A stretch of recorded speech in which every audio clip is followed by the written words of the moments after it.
Hi, third graders. In today's reading mini lesson, we discussed how sometimes writers play with the way words look in a story.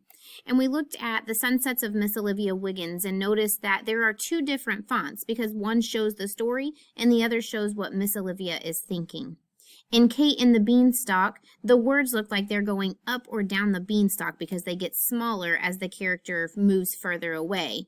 And we discussed that they do that because the placement and the size of the words show which way the character is moving, whether it's up or down. In yours truly, Goldilocks, we discussed how each character's letter has a different font, and it's to show that the different fonts are from different characters. So today, during your independent reading time, I want you to pay attention to the fonts in the stories that you're reading.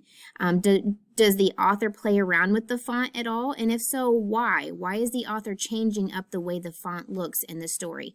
Put a sticky note or mark your place and make sure that you're ready to talk about that when we come back together as a class.